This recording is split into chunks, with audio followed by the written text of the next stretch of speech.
युवा साथियों, मातृशक्ति। सबसे पहले तो मैं आदरणीय नरेंद्र भाई मोदी जी का, हमारे यशस्वी राष्ट्रीय अध्यक्ष जी का, हमारे गृह मंत्री जी का,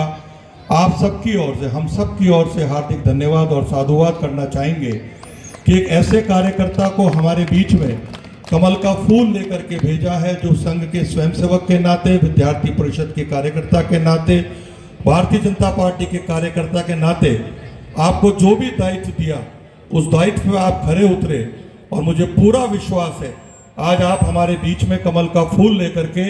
आदरणीय नरेंद्र मोदी जी के प्रतिनिधि के रूप में आए हैं। मुझे पूरा विश्वास है कि आने वाले समय में जब लोकसभा चुनाव के परिणाम खुलेंगे तो सबसे बड़ी जीत आपकी अलवर लोकसभा क्षेत्र से होगी, ये मुझे पूरा विश्वास है। मैं एक बात और बताना चाहूंगा कि आदरणीय महाराज जी जब सांसद थे और आदरणीय भूपेंद्र जी भाई साहब मंत्री के नाते कार्यभार अपना संभाल रहे थे, हम आपसे मिले थे आदरणीय राम जी के साथ, महाराज जी के नेतृत्व में। जो भिवाड़ी की बहुत बड़ी समस्या थी, बहुत पुरानी मांग थी, क्योंकि धारोड़ा से जब चढ़ते थे तो हमको ना तो आने के लिए कोई अच्छी सड़क मिलती थी, ना जाने के लिए सड़क मिलती थी। हमने महाराज जी के साथ जाकर के आदरणीय भूपेंद्र जी भाई साहब से आग्रह किया और आपने हमारे आग्रह को स्वीकार करते हुए हमारे परिवहन मंत्री आदरणीय नितिन गडकरी जी के पास हमारे साथ आप गए और जो राव होटल के सामने से जो सड़क का हमको मार्ग मिला है उसमें महत्वपूर्ण भूमिका यदि किसी व्यक्तित्व की है तो आदरणीय भूपेंद्र यादव जी की है। और इस मंच के माध्यम से मैं आदरणीय प्रधानमंत्री जी को, आदरणीय नितिन गडकरी जी को,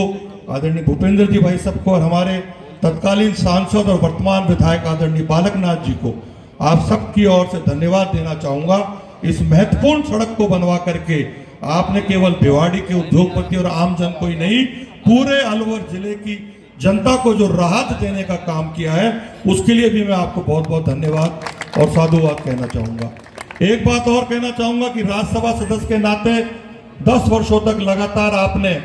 अलवर शहर से ही नहीं अपितु अलवर जिले के किसी भी क्षेत्र से, चाहे आम जन भी सीधा गया हो, हमारे जनप्रतिनिधि सीधे गए हों, उनको राज्यसभा निधि की जो राशि आपके पास थी उससे हर सुख दुख में काम आने का काम किया।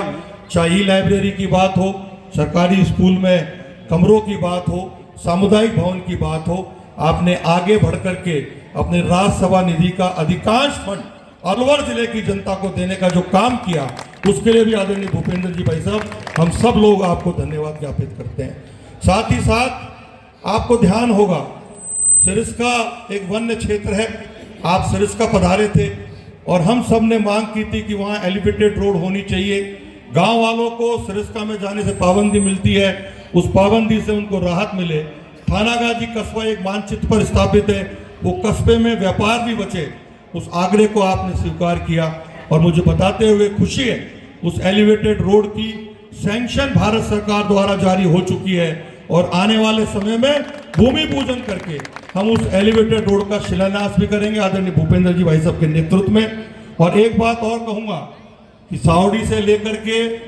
नटनी के बारह तक 78 करोड़ रुपए हमारे नितिन गडकरी साहब ने सैंक्शन किए थे और उस वक्त मेरे पास हमारे अधिकारियों ने कहा कि हम प्रयास कर सकते हैं कि इस सड़क को 4 लेन बनवा सकते हैं, डिवाइडर वाली सड़क बनवा सकते हैं। मैंने आदरणीय भूपेंद्र जी भाई साहब से आग्रह किया और लगभग 1.5 माह पहले मैंने आपसे आग्रह किया, आपने तुरंत आदरणीय नितिन गडकरी जी से बात करी और मुझे बताते हुए खुशी है 1.5 माह पहले दिया हुआ वो प्रस्ताव 1.5 माह बाद आज 156 करोड़ रुपए की राशि, 4 लेन की राशि, सड़क की राशि उस राशि के लिए स्वीकृत हो चुकी है। सड़क के टेंडर आदरणीय भाई साहब लग चुके हैं, आने वाले समय में उसका भूमि पूजन भी हम करेंगे। पीएफ को लेकर के बहुत बड़ी समस्या थी, अलवर, भिवाड़ी, खुशखेड़ा, धारूहेड़ा, अलवर जिले से लगते हुए जितने भी उद्योग थे उसमें काम करने वाले श्रमिकों की मांग थी कि पीएफ का रीजनल कार्यालय अलवर में खुले। हमने आदरणीय भाई साहब से आग्रह किया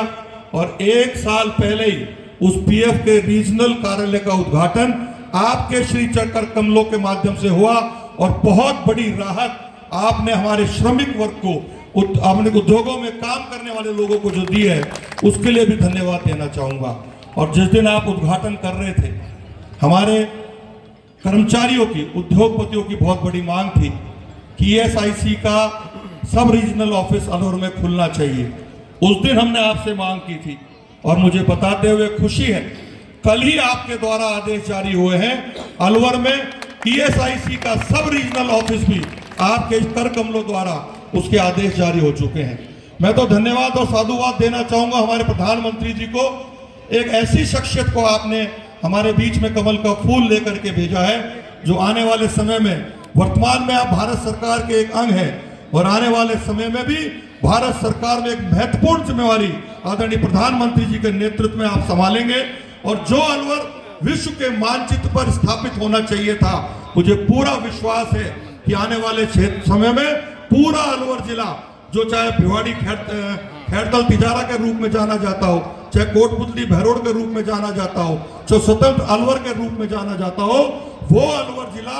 भारत के मानचित्र पर विश्व में अपनी साख बनाएगा और केवल आपके कार्यशील की वजह से बनाएगा। इस आशा और विश्वास के साथ कि हम सब लोग एकजुट होकर के स्वयं भूपेंद्र यादव बनकर के, स्वयं नरेंद्र मोदी बनकर के इस चुनाव को लड़ेंगे, तो निश्चित रूप से देश की सबसे बड़ी जीत हासिल करने का यदि कोई काम करेगा तो आप सब लोग करेंगे। इस शुभ अवसर पर मुझे बोलने का मौका दिया आदरणीय भूपेंद्र यादव जी का इस शुभ अवसर पर पुनः स्वागत और अभिनंदन करते अपनी वाणी को विराम दूंगा।